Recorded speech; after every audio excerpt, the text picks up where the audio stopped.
أعوذ بالله من الشيطان الرجيم.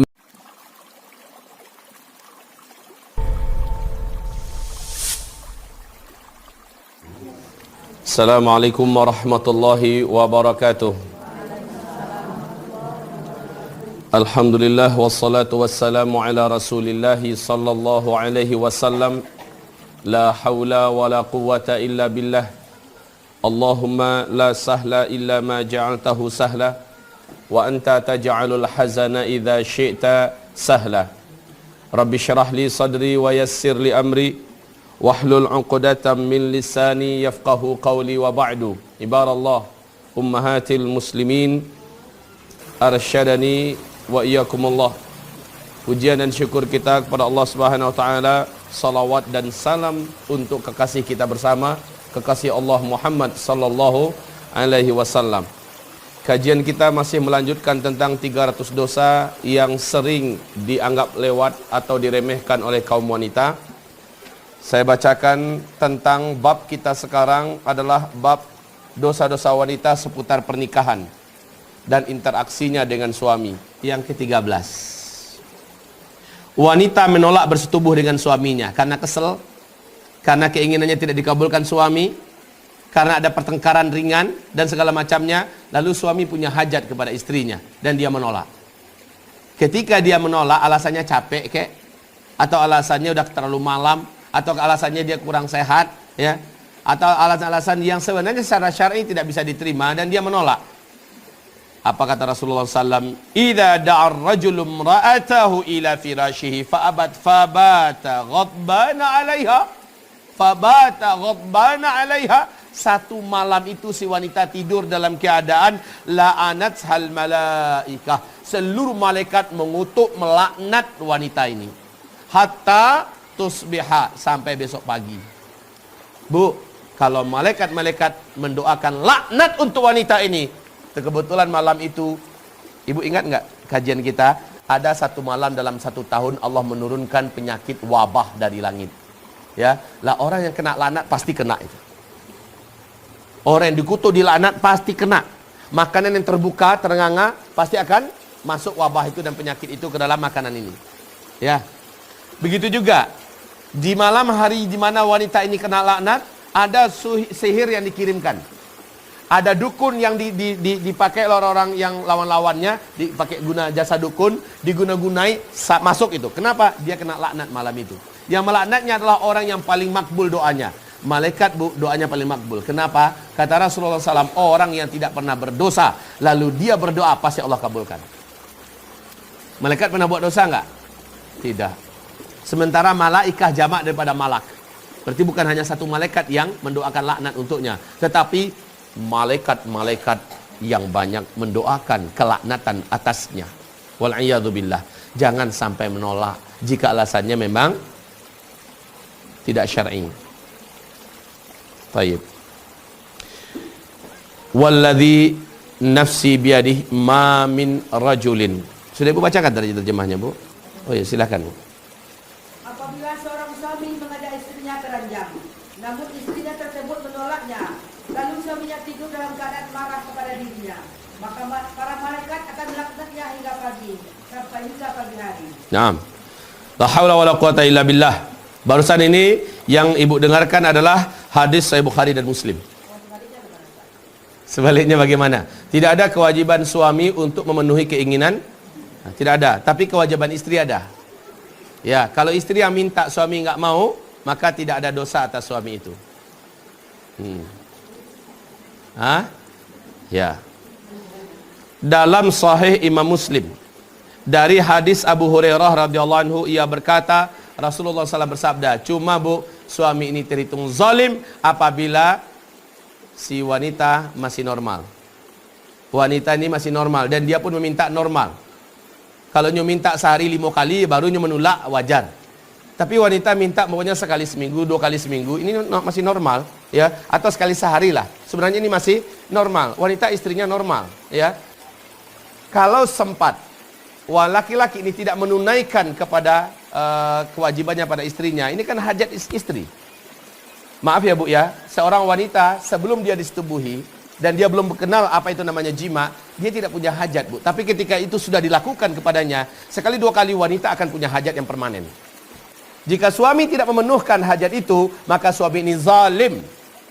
Suami ini zalim. Selagi istrinya meminta dan dia diberi oleh Allah kesehatan, dia wajib menunaikannya. Dalam artian, dalam batas-batas yang normal. Ya. Dalam hadis Sahih Muslim berikut ini dari Abu Hurairah radhiyallahu anhu, "Walladzi nafsi biyadihi ma min rajulin yad'u imra'atahu ila firashiha fata'ati 'alaihi illa kana alladhi fis sama' sakhitan 'alaiha hatta yarda 'anha." Artinya, tidaklah seorang suami memanggil istrinya teranjang, lalu istrinya tersebut merasa ingin kepada suaminya, melainkan yang berada di atas langit itu akan buka kepadanya hingga suaminya tersebut tidak terhadap dirinya. ya, sampai suami itu ridho kepada dirinya. Bagaimana cara ridhonya? Kata Rasulullah SAW, engkau lakukan apapun yang bisa membuat suamimu tersenyum lagi kepadamu. Engkau buat apapun yang membuat suamimu ridho lagi kepadamu. Lakukan apapun, selagi itu bukan maksiat pada Allah Subhanahu wa ta'ala.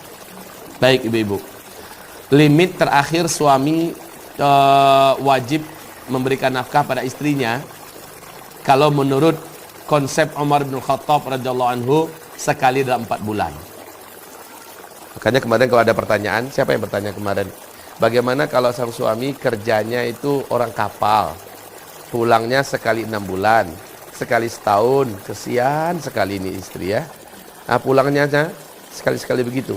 Sementara istri muda, dia tinggalkan, mentang-mentang istrinya beriman, pasti tidak akan berzina, tetapi apa yang dilakukannya apakah bukan penyiksaan pada istri? Hah? Maka wajar dan pantas kalau calon istri ini menolak dari awal. Walaupun laki-laki ini laki-laki soleh, dia tolak dari awal. Saya tidak akan sanggup. Kamu tinggalkan lebih daripada 4 bulan. Kan dia belum punya pengalaman seks. Walaupun belum punya pengalaman, akan tetapi dia sudah membaca bahwa wanita itu maksimal hanya boleh ditinggalkan, tidak boleh lebih dari 4 bulan.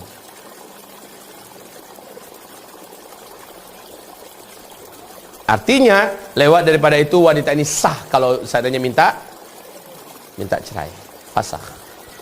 Atau sah menolak dari awal. Dia nak taluk dia ditinggal dek suami lebih dari 4 bulan. Baik. Ada seorang sahabat saya mencintainya karena Allah sampai sekarang. Ada tawaran kerja yang sangat menjanjikan, sementara orang-orang susah ingin mendapatkan peluang itu.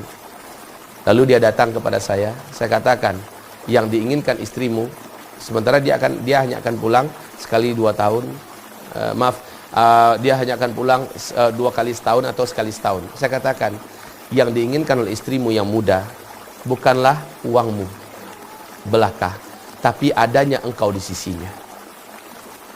Mungkin dia lebih siap menerima rezeki ala kadarnya, sementara dia bisa menyaksikan engkau berhari-hari bersamanya. Silakan pergi, karena laki-laki itu memang harus pergi-pergi, tetapi janganlah sampai menelantarkannya sampai hanya sekali setahun engkau pulang, ya, hanya akhirnya dia menangis karena ini peluang. Ada juga seorang laki-laki di Kuala Lumpur. Waktu itu kami mau masuk pesawat, dia cerita kepada saya tentang anaknya. Dan saya tanyakan, sudah berapa tahun bapak di Malaysia? Dia mengatakan sudah 8 tahun. Sekali berapa bapak pulang?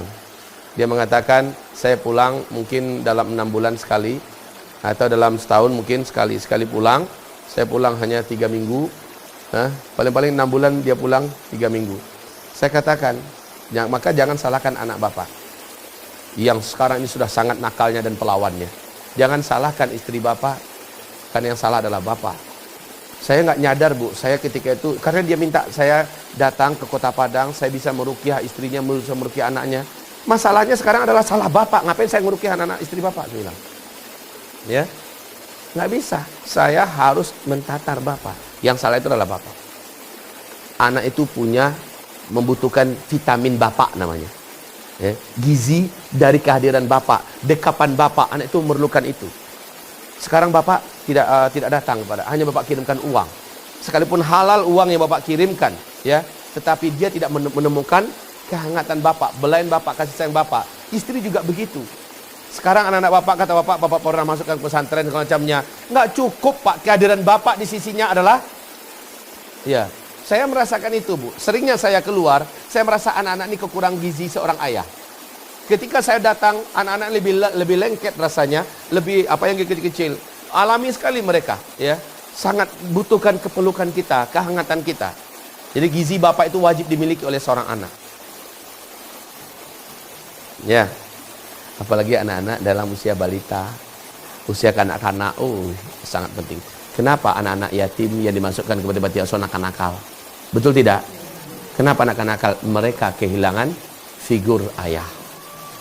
Kewajiban mendidik anak bukan pada istri, tapi pada ayah. Kewajiban istri hanya asisten. Ayah adalah seorang imam. Kewajiban pada pundak suami ini sangat besar. Dan diperlukan oleh istri bukan hanya semata-mata fulus kita. Dia perlukan pelukan kita. Maksudnya laki-laki ya, istri itu perlukan pelukan suami.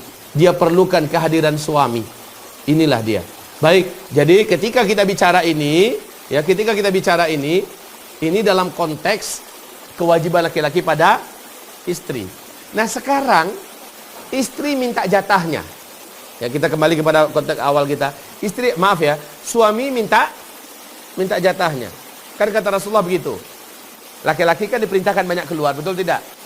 Wanita diperintahkan banyak di rumah. Ibu-ibu yang kami muliakan, ketika laki-laki di luar, dia banyak ngelihat nggak? Allah perintahkan kepada wanita, waqarna fi buyutikunna, hendaklah kamu banyak menetap di rumah-rumah kamu. Sementara laki-laki diperintahkan oleh Allah, oleh Rasulnya agar banyak fantashiru fil ardi, maka menyebarlah kamu di muka bumi. Apa kata Rasul? Di luar akan banyak kamu temui wanita-wanita yang menarik hati kamu. Betul? Akan banyak kamu temui wanita yang menarik hati kamu. Pulanglah kamu segera ke rumah, kata Rasulullah. Apa yang ada pada wanita yang kau temukan di luaran sana, ada pada istrimu. Wanita itu punya bibir, ada juga bibir istri kamu. Wanita itu punya hidung, punya mata, ada mata dan hidung istri kamu. Wanita itu ada punya sesuatu yang spesial, ada juga pada istri kamu. Maka kamu tunaikanlah kepada istri kamu. Ternyata pulang-pulang ke rumah istri nolak. Sementara dia membara di luar. Dan dia tidak mau bermaksiat kepada Allah Subhanahu wa taala. Dia pulang ke rumah minta agar istrinya yang menolongnya. Istri menolak. Ini adalah sebuah maksiat. Ini adalah sebuah dosa. Taib. Rasanya wanita-wanita awam, wanita-wanita jahiliyah yang dengan berani mengatakan, nggak mau, saya lagi capek. Kamu nggak lihat kerjaan saya seharian ini. Pulang-pulang kamu sudah minta dilayani pula. Besok-besok nanti, kalau kamu mau sewakan hotel, kita istirahat seharian. Masya Allah, istri macam apa yang kayak gini? Hah?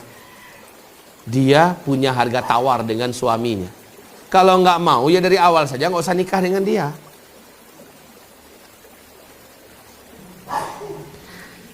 Taib. Lagi ngapain? Lagi sibuk, matikan semua kesibukan itu. Lagi masak, matikan masaknya. Ya.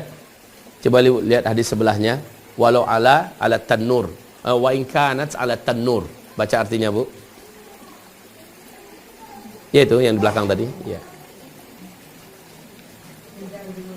Ya, apabila suami memanggil istrinya untuk memenuhi kebutuhannya, maka hendaklah ia memenuhinya. Sekalipun saat itu ia sedang sibuk di dapur. Walaupun suami ketika itu istri ketika itu sedang masak, atau dia seorang penjahit punya sedang enak-enaknya menjahit, sedang enak-enaknya menjahit, atau dia sedang apalagi sedang nonton yang begitu santainya. Masak itu kan tidak boleh ditinggalkan kalau sedang masak, rendah. Sedangkan masak yang nggak boleh ditinggalkan saja diperintahkan untuk tinggalkan ketika suami yang manggil. Ngapain suami manggil? Ngapain aja pokoknya. Ternyata suaminya minta diurut. Ternyata suaminya minta tolong buatkan teh susu. Ternyata suami minta dibekam. Dan sebagainya. Apalagi minta berhubungan intim yang wajib ditunaikan oleh seorang istri. Adalah sangat baik datangi dulu. Ya. Apalagi lagi nelfon, suami ngomong. Bu, ada telepon masuk, suami lagi ngomong nih, telepon masuk. Maaf ya Bu ya. Sebuah bentuk tidak beradabnya istri, suami lagi ngomong dengan dia, Kemudian ada telepon masuk. Dia langsung aja ngomong tanpa minta izin. Boleh saya angkat ini? Kalau suami izinkan baru boleh kita angkat. Ini enggak, langsung ngomong. Tanpa minta izin, tanpa ampun, langsung ngomong. Kayak penting kalilah orang nih. Daripada suaminya, yang dia adalah tuannya, dia adalah imamnya, dia adalah rajanya. Penting kalilah orang nih. Maaf ya, ini termasuk wanita kurang ajar. Wanita kurang ajar, tidak beradab. Apalagi di depan Allah. Di depan Allah Subhanahu wa taala. Baru lepas sholat, terdengar HP berbunyi. Dia langsung, padahal dia masih di haribaan Allah Subhanahu wa taala. Maka saya tersentuh dengan ulama-ulama kita kemarin di Madinah. Saya ketemu dengan Ustaz Arifin Ilham. Saya ketemu dengan Ustaz Farid Ahmad Utbah. Saya ketemu dengan beliau. Asal pergi ke masjid, HP pasti beliau tinggalkan di rumah, di hotel.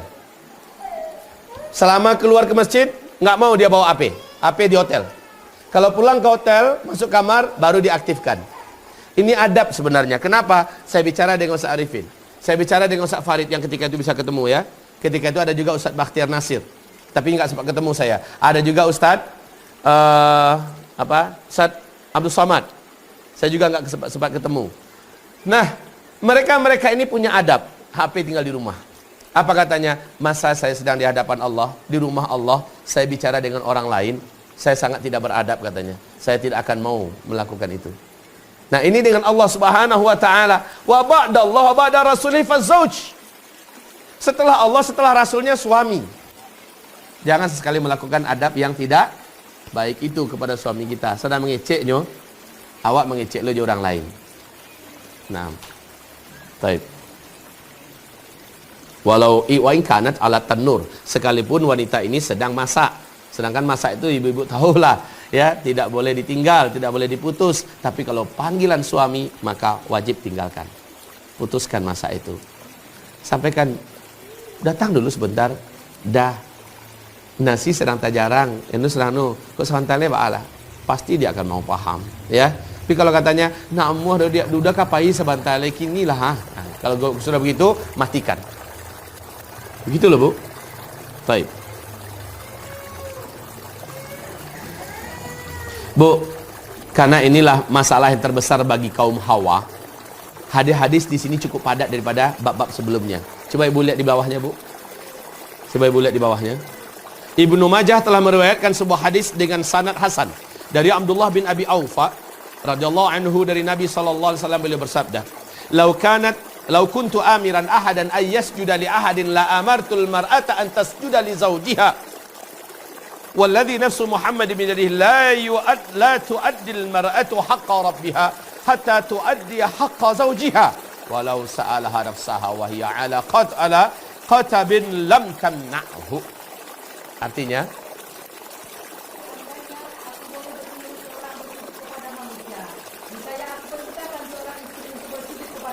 tidak boleh yang lain. Kalaulah saya dibenarkan oleh Allah memerintahkan orang sujud pada orang lain, aku akan perintahkan setiap istri sujud kepada suaminya. Cuma itu. Yang lain nggak boleh. Seorang rakyat sujud pada rajanya, nggak boleh. Berarti suami lebih tinggi posisinya dari seorang raja. Tapi sujud itu tidak dibolehkan kecuali hanya kepada Allah. Artinya kalau semua boleh, hanya istri yang boleh sujud pada suami. Terus?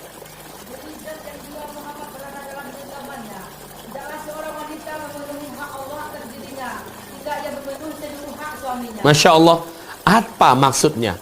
Belum dianggap wanita ini memenuhi kewajiban-kewajibannya kepada Allah sampai dia memenuhi kewajiban-kewajibannya pada suaminya. Begitu. Makanya, Bu, seorang wanita sebelum dia menikah, dia merdeka. Tapi ketika dia sudah menikah, kata Rasulullah, dia sudah merelakan dirinya masuk dalam kerangkeng perbudakan. Bahasa hadis ini kasar memang ya. Maknanya apa? Seorang wanita bukan lagi miliknya ketika dia sudah menikah. Dia sudah menjadi milik suaminya. Ketika dia sudah menikah, dia sudah tidak boleh kemerdekaan untuk dirinya. Karena kemerdekaannya sudah diserahkannya pada suaminya. Makanya hati-hati milih suami. Supaya jangan dapat suami yang otoriter. Jangan dapat suami yang zalim. Jangan dapat suami yang jahat, yang fasik. Di mana istri akan tersiksa hidup bersamanya. pilihlah suami yang soleh, yang bijaksana, suami yang lembut, suami yang terkenal dengan tanggung jawabnya. Maaf ini ibu ya. Maka di kalangan para salaf menilai seorang suami itu dia lihat bagaimana setelah dia beristri. 1, 2 kelihatan, maka dia percayakan anaknya untuk jadi istri yang ketiga. Setelah dia lihat, oh ternyata dia tipe yang bagus. Kelihatan kok, terbukti.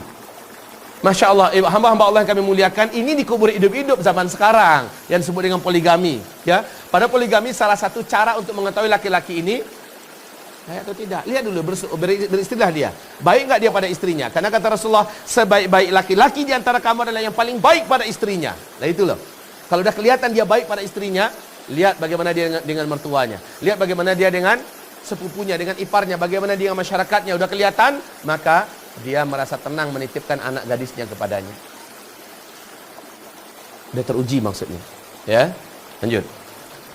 Dan seandainya suaminya meminta dirinya untuk berjima, sedang saat itu ia berada di atas kain pelana ataupun memintanya, maka ia tidak akan menolaknya.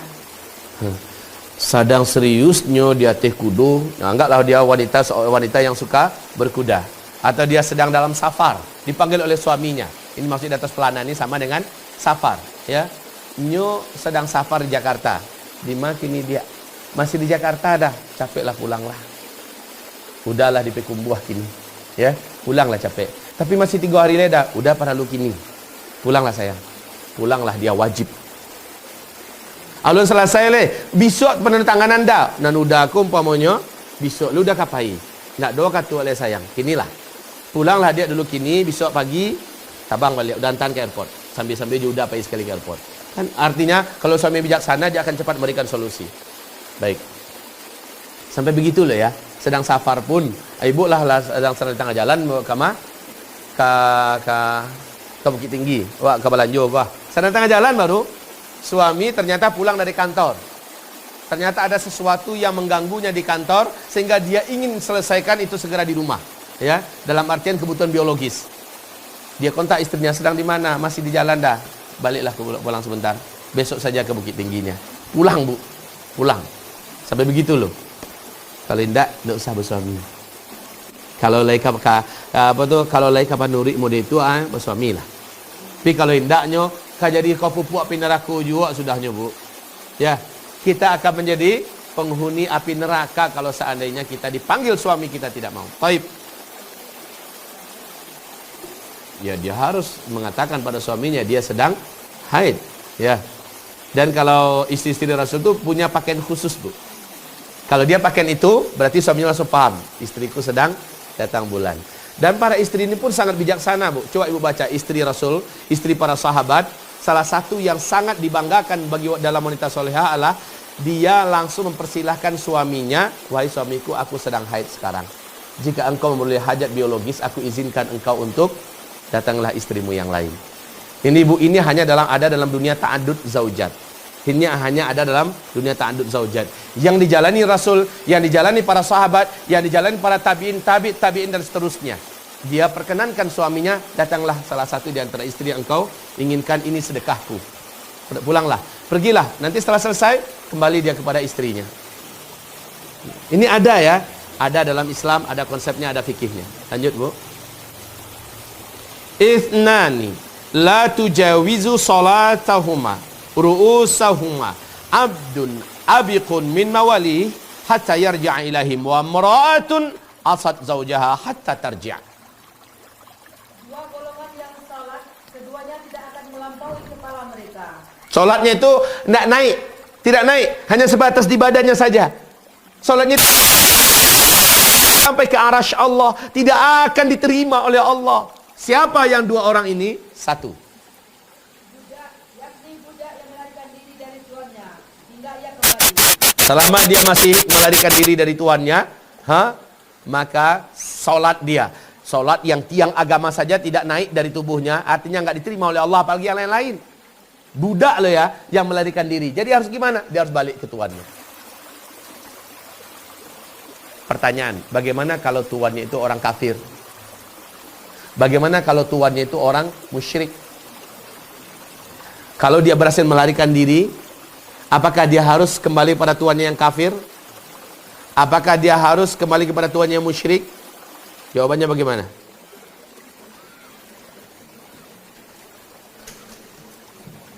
Jawabannya bagaimana? Dia udah bisa melarikan diri nih.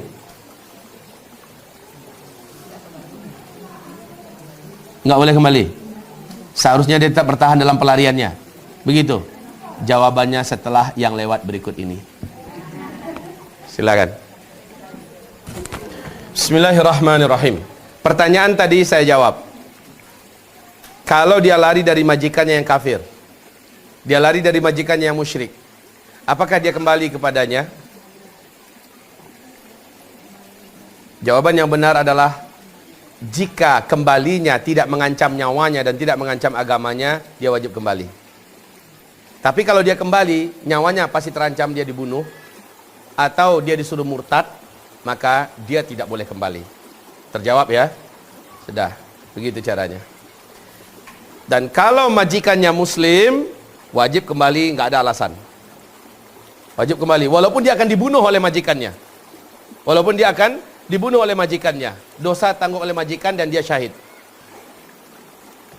Paham? Baik hamba-hamba Allah yang kami muliakan, demikian. Nah, uniknya hadis tadi tentang seorang budak yang lari dari majikannya, ibadahnya tidak diterima oleh Allah, kenapa disejajarkan dengan berikutnya, Bu? Baca terjemahan berikutnya. Kenapa disejajarkan? Yang wanita yang bermaksiat kepada suaminya, hingga ia kembali kepada suaminya tersebut. Disamakan. Ada wanita yang lari dari suaminya. Inyo yang lari meninggalkan rumah. Ditinggalkannya rumah, ditinggalkannya suaminya. Dia pulang pada rumah orang tuanya atau lari kemana kek pokoknya. Ya, maka selama itu ibadahnya tidak naik, doanya tidak naik, dan dia dalam keadaan dikutuk oleh Allah Subhanahu wa taala dengan kutukan para malaikat. Ya. Ya, kalau suaminya menzalimi, maka dia harus diproses. Bukan caranya lari. Maaf, kalau seandainya suami itu sudah melafazkan terang-terangan membunuh dan dia pasti akan membuktikan, maka dia lari. Ini halal. Ya, ini halal. Larilah ke tempat yang aman dan selamat, kemudian diproses. Proses apa? Mungkin mengajukan fasakh. Suaminya memaksa, kamu harus lepaskan jilbab, kamu tidak boleh lagi puasa, kamu tidak boleh lagi sholat umpamanya. Maksiat yang disuruhnya. Atas nama lari seperti itu, lari dalam rangka melindungi agama. Ini boleh. Paham? Suami menyuruh kita, ya, agar saya ada tamu nanti dari Kanada, 3 orang, kamu selayani mereka selama 1 minggu. Lalu kita lari, halal. Karena suami menyuruh kita bermaksiat kepada Allah Subhanahu wa taala. La ta'ata li makhluq fi ma'siyatil khaliq. Tidak boleh taat pada makhluk manapun dalam rangka untuk bermaksiat kepada Sang Pencipta. Ya.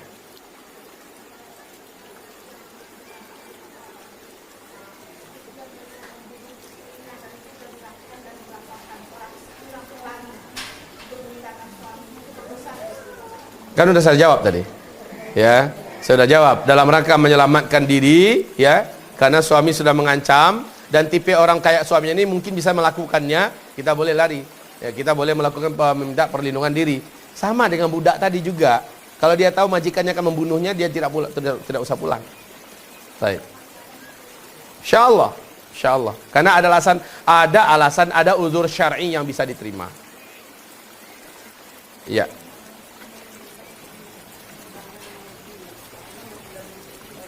Nggak boleh, nggak boleh. Seharusnya seorang istri ketika dia bersitegang dengan suaminya, istri dalam posisi itu harus banyak diem. Jangan diladeni, jangan dilawan.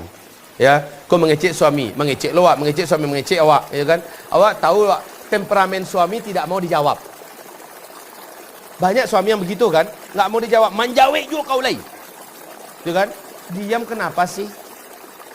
Ayahanda kandung saya yang sekarang masih hidup, apakah salah satu keistimewaan ibunda kandung saya yang melahirkan kami kakak beradik?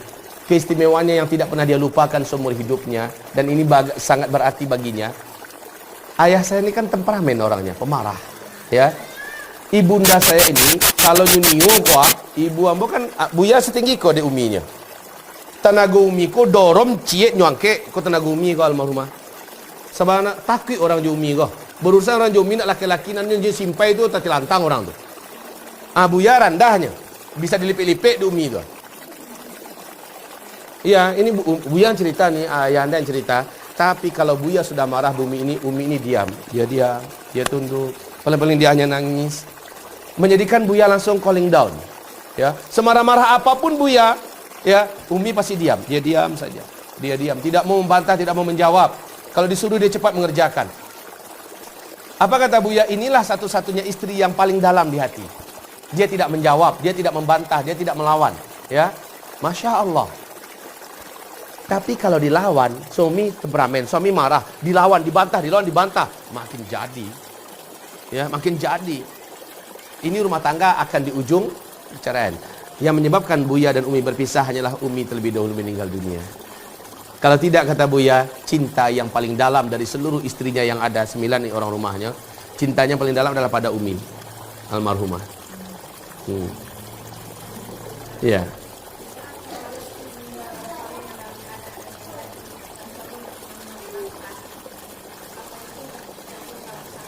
Nggak, istri harus mengajukan fasakh ke pengadilan. Ya, dia harus minta untuk mundur dari pernikahan. Nah, syaratnya itu diterima secara otomatis oleh pihak pengadilan apabila sang istri memulangkan balik maharnya kepada suami. Maka setelah itu dia lepas. Ya. Ya. Nah.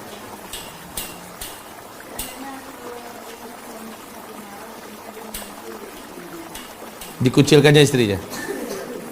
Diusirnya istrinya. Ya, terus iya harus patuh, dia harus pergi. Dia harus pergi. Istri ini ketika kalau disuruh keluar oleh suaminya, dia harus pergi. Dan statusnya masih sebagai seorang istri selama dia tidak melafazkan kalimat talak untuk istrinya. Pulang kau. Pergi kamu ke rumah ibumu. Ya, kalau begitu katanya, selama belum dia lafazkan kalimat talak, maka kita tetap masih sebagai istrinya. Ya, kita tunggu. Dalam masa penungguan itu ternyata dia tidak menjemput, maka pihak keluarga kita ditugaskan untuk mendatangi suami ini. Ini mau dilanjutkan atau selesai? Tidak dipertegas oleh pihak keluarga kita. Kalau dia mengatakan lah selesai, maka itulah kalimat talak keluar di situ. Gitu. Atau nggak apa-apa, pokoknya kita pulang dulu, kita kasih tahu sama keluarga kita, saya diusir oleh suami saya. Maka pihak keluarga kita datang, bukan datang ajak cakap, ya, datang untuk konfirmasi, untuk apa? Konfirmasi lah, untuk tanyakan seperti apa sebenarnya, masalahnya seperti apa, apakah ini akan bisa diperbaiki atau tidak dan sebagainya. Oh, kata suami, saya minta waktu dalam beberapa bulan ini untuk berpikir lagi apakah ini akan diteruskan atau tidak. Ya, kita kasih waktu. Selama itu anak ponakan kita tetap sebagai istrinya. Ya.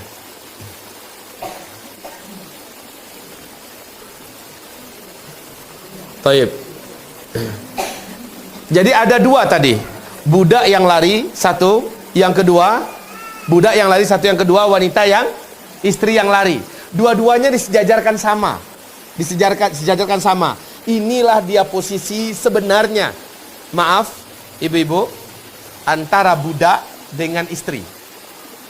Sekali lagi saya ulangi, antara budak dengan istri posisinya sama. Tersinggung, Bu? Agar ibu pasti mengetahui kedudukan ibu sebagai seorang istri rumah tangga itu sebagai apa? Diposisikan oleh Allah dalam Islam ini sama dengan budak. Karena dia sudah dimiliki, diakad nikahi. Sejak hari itu bukan lagi ayah yang bertanggung jawab. Ayah memerintahkan, suami memerintahkan, wajib perintah suami yang dinomorsatukan. Gitu loh. Ibunda yang 3 kali lipat daripada ayah pun tidak boleh didengar ketika suami yang, cuma syaratnya nanti ada berikutnya, yaitu apa? Mentaati suami dalam bermaksiat kepada Allah. Ini juga maksiat. Pokoknya suami mengatakan, mulai hari ini setelah kamu jadi istri saya, kamu tidak boleh lagi berhubungan dengan bapak dan emak kamu. Ini jelas maksiat. Tidak boleh kita patuhi. Kita wajib tak berhubungan dengan orang tua kita. Kalau ternyata itu akan menyebabkan kita diceraikan oleh suami kita, itu lebih baik. Karena bermaksiat kepada Allah haram hukumnya, walaupun dalam rangka mentaati suami. Makanya sekali lagi pilih suami hati-hati. carilah orang yang kuat agamanya, mulia akhlaknya. Pasti dia tidak akan mengajak kita kepada maksiat. Ya. Bu, kita baca lanjutan terjemahan hadis di belakang, Bu. Ini juga keren, Bu. Hadis yang di sebelahnya ini, di belakang ini, Masya Allah.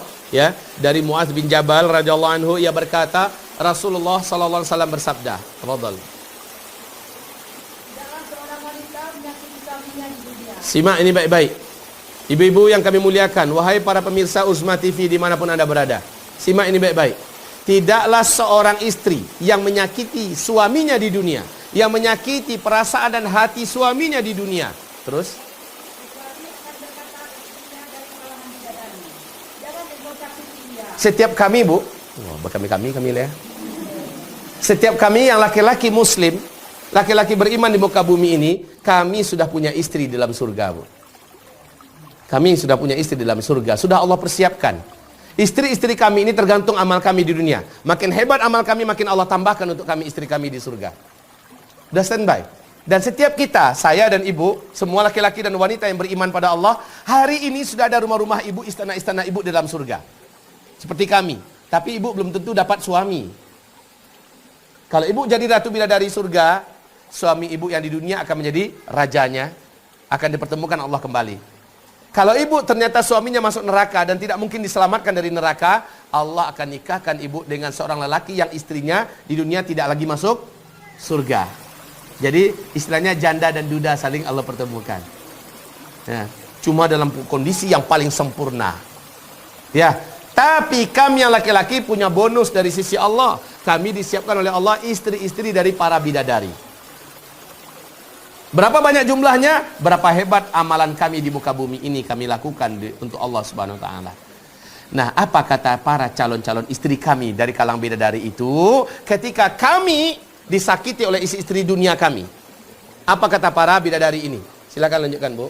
Jangan engkau sakiti dia. Sebab Allah melaknatmu. Marah calon-calon istri kami yang di dalam surga. Jangan kau sakiti suami kami. Marah dia, ternyata dia nonton kami, Bu. Dia nonton kami.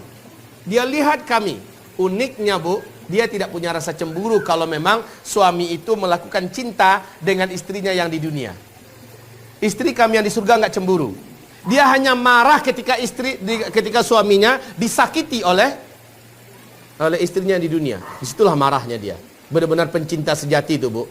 Silahkan engkau nikmati suamiku ketika engkau masih di dunia. Tetapi jangan engkau sakiti suamiku. Sampai begitu loh bahasa para istri sejati yang ada dalam surga sekarang. Lanjut. Sesungguhnya ia ibarat kamu bagimu.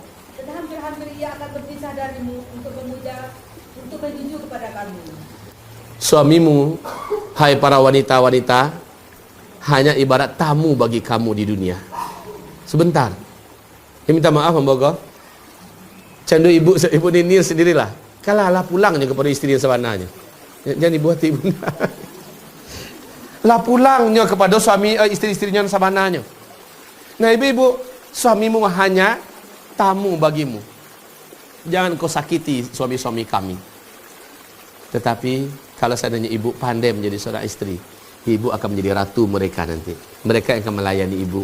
Dan pada saat itu suami tidak butuh lagi dengan mereka, karena kecantikan ibu 70 kali lipat daripada bidadari-bidadari yang ada dalam surga. Subhanallah. Masya Allah ya.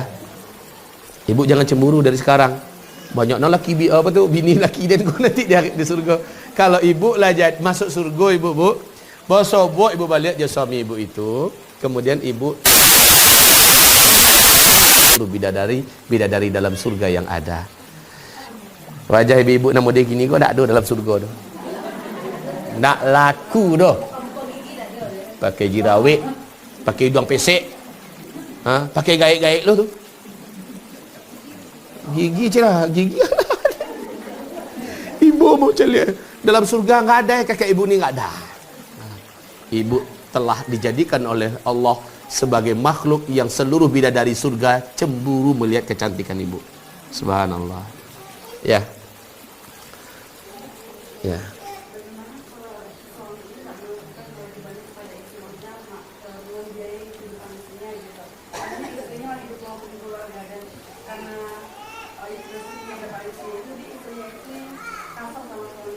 Tetap istri ini maksiat pada Allah.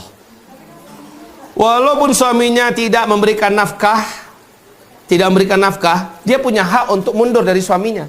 Tapi ketika dia tidak mundur dari suaminya, dia menafkahi, dia tetap wajib memuliakan suaminya sebagai rajanya. Paham? Harusnya mundur. Engkau tak sanggup memberikan aku nafkah.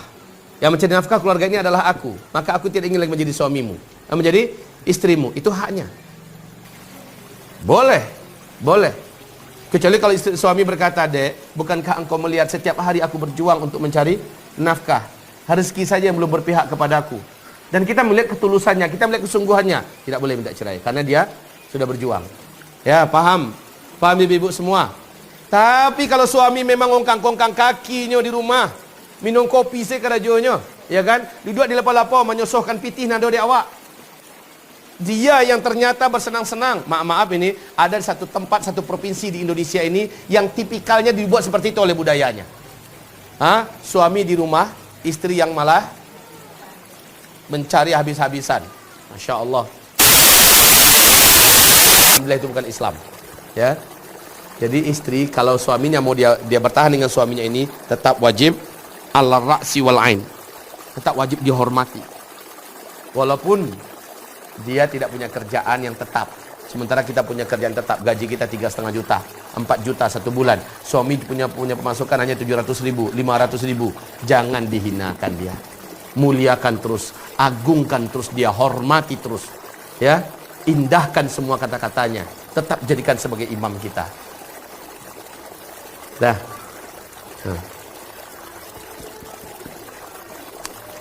Ada pertanyaan yang lain? Tidak ada. Lanjut di bawahnya. Innal mar'ata tuqbilu fi surati syaitan. Nah, ibu-ibu, ini masalah bara syahwat yang menyala di dada seorang lelaki yang beristri.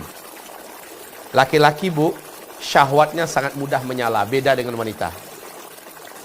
Ya, saya ulangi sekali lagi. Laki-laki, Bu, syahwatnya sangat mudah menyala, beda dengan wanita. Syahwat laki-laki ini, ibu-ibu yang kami muliakan, standarnya laki-laki di muka bumi Allah ciptakan itu 4 kali lipat wanita. Jangan salah-salah loh, Bu, ya. 4 kali lipat wanita. Seluruh laki-laki secara fitrahnya syahwat laki-laki itu dikali lipat oleh Allah 4 kali lipat daripada wanita, dan dia mudah menyala.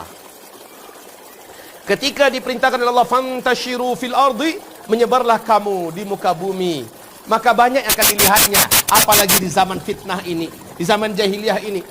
Pergi ke pasar, banyak wanita-wanita yang membuka aurat. Pergi ke airport, semua rata-rata kayak bintang binatang yang berjalan. Ya, pergi kemana-mana, banyak betul yang akan membuat syahwatnya terpancing. Siapakah yang bisa memadamkan syahwat ini? Sakan itu siapa? Sakan itu adalah istri. Nisa'ukum sakanun lakum. Wanita-wanita kamu, istri-istri kamu adalah sakan untuk kamu. Sakan itu apa artinya, Bu? Tempat tenang, tempat untuk tenang. Ya, sakan itu tempat untuk tenang. Dibawa ke rumah, bara tadi, bawa api namanya lo tadi, tenang langsung. Sakannya adalah istrinya. Nah, ketika dia datang ke rumah, ternyata istri tidak melaksanakan fungsinya, makanya Allah marah, makanya malaikat marah. Kalau sempat penolakan ini menyebabkan suami terperosok kepada perselingkuhan, karena dia tidak mampu lagi, tidak tahu lagi kemana harus menyalurkan, suami berdosa, istri pun ikut berdosa. Nah,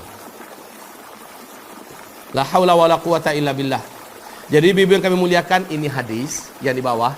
Para laki-laki kalau keluar, Bu, dia akan menemukan banyak wanita. Di wajah wanita itu ada setan, dan maaf, di dada wanita itu ada setan, maksudnya payudaranya. Kemudian di pinggulnya juga ada setan. Fi surati syaitan, di mana setan datang menjelmakan kepadanya keindahan. Maaf sekali lagi, bagaimana bentuk dibayangkan oleh setan kepada laki-laki. Bagaimana bentuk-bentuknya? Nah, coba ibu baca hadisnya. Sesungguhnya wanita itu tampak dari depan dalam bentuk setan, dan dari belakang dalam bentuk setan. Maaf, ibu jangan salah sangka loh ya dengan hadis ini. Nanti ibu akan marah pada Rasulullah SAW. Makanya perlu diterjemahkan oleh para ulama dan para ahli hadis. Maksudnya adalah syaitan itu, di hadis yang lain, syaitan itu mendatangi wanita dan menyebabkan wanita itu cantik di hadapan laki-laki dari depan wajahnya. wajahnya dan bentuk daripada tubuhnya. Terus dari belakang pinggulnya dinampakkan. Dibayangkan bayang-bayangan oleh setan itu macam-macam, ya. Makanya ibu-ibu kita itu diperintahkan untuk berbaju longgar, tebal dan longgar menutup aurat, supaya halusinasi yang bisa didatangkan setan itu tertutup dengan berkahnya pakaian-pakaian oleh wanita. 2 malam yang lalu istri saya bercerita. Mana istri saya, Aisyah? Dia cerita betapa dia sudah berusaha memakai pakaian yang islami di Banda Aceh. Tetap saja diburoni, dikejar-kejar oleh laki-laki di sana waktu kuliah. Sementara dia lihat orang-orang yang bercadar dengan pakaian tebal dan betul-betul dihormati, disegani oleh orang. Syaitan susah untuk membayangkan bayang-bayangan yang ini kepada laki-laki pada umumnya. Jadi orang-orang bercadar, Bu, ibu lihat di YouTube, di Eropa, di Amerika, di mana-mana, orang bercadar betul-betul tidak mau diganggu. Maksudnya orang lain nggak mau mengganggunya. Inilah yang Allah maksudkan dalam Al-Quranul Karim. Sesungguhnya yang demikian itu adna, lebih jauh kemungkinan kamu untuk ayyudaina, kamu untuk disakiti. Orang bercadar lebih jauh kemungkinan beliau untuk disakiti.